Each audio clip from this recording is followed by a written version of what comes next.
भगवान ने मनुष्य का जन्म दिया है तो संघर्ष भी बहुत मनुष्य के जन्म में होते हैं, लेकिन उन हर प्रकार के संघर्षों को करने के लिए, सामर्थ्य देने के लिए और उन सारे संघर्षों में सब प्रकार से अभेद मदद करने के लिए भगवान ने स्वयं अनेक स्वरूपों में अपने को बांट रखा है। अगर बहुत असंतुष्टता है, धन की बहुत तंगी है, रोग लगे हुए हैं, तो एक नाम आपने जिससे आप बहुत जुड़ाव महसूस करते हैं, वो नाम है भोलेनाथ, भोले बाबा। भोले बाबा बहुत जल्दी प्रसन्न हो जाते हैं। प्रेम से जाओ, एक लोटा जल चढ़ाओ या न चढ़ाओ, बस ये कह दो, बाबा आपको अपना मानता हूं, आप मेरी सारी हालत जानते हैं, मेरे परिवार की भी सारी स्थितियां जानते हैं, आप कृपा कर देंगे तो मेरा जीवन भी ठीक से चलने लगेगा और मेरे परिवार की स्थितियों में भी सुधार आ जाएगा। बाबा आप मुझ पर कृपा करने की दया कीजिए। भोले बाबा को अपना मान लोगे, भोलेनाथ को अपना मान लोगे, तो भोलेनाथ तुम्हें भी अपना मान लेंगे। अगर जीवन में बहुत अशुभताएं चल रही हैं, शुभता नाम मात्र की नहीं है, तो भगवान का एक ऐसा स्वरूप है जिसका नाम है श्री गणेश।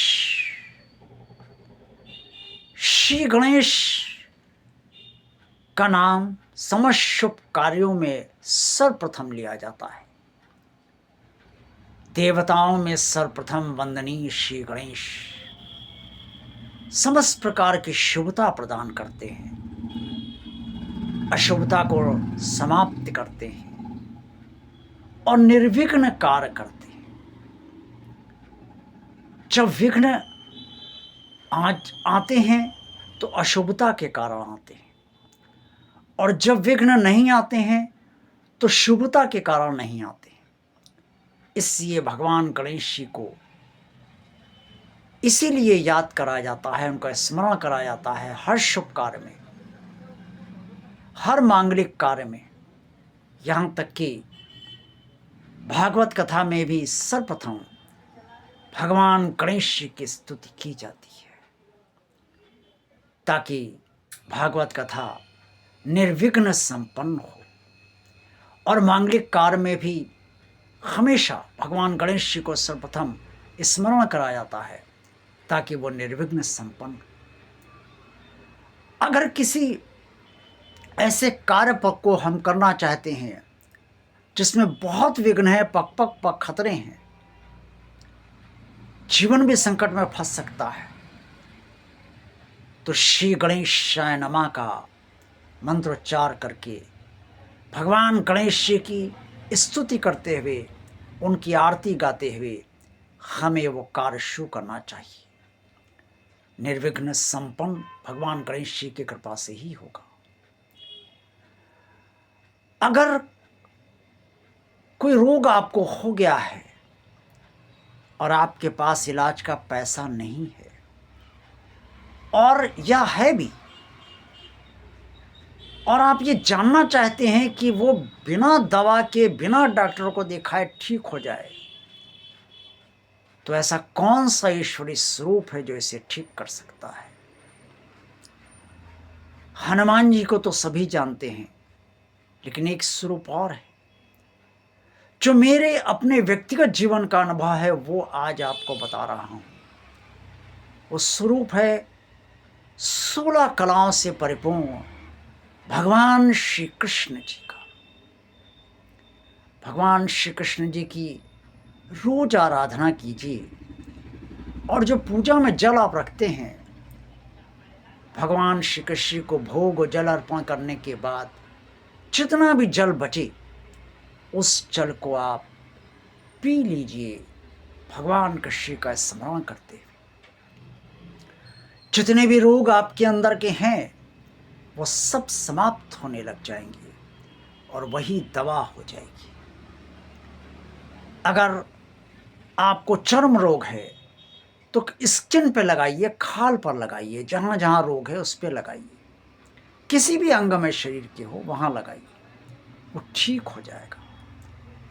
भगवान कृष्ण जी ने सभी को डॉक्टर बनाया है, दवाएं उन्हीं की बनाई हुई हैं, लेकिन उनसे बड़ी कोई दवा नहीं, उनसे बड़ा कोई डॉक्टर नहीं,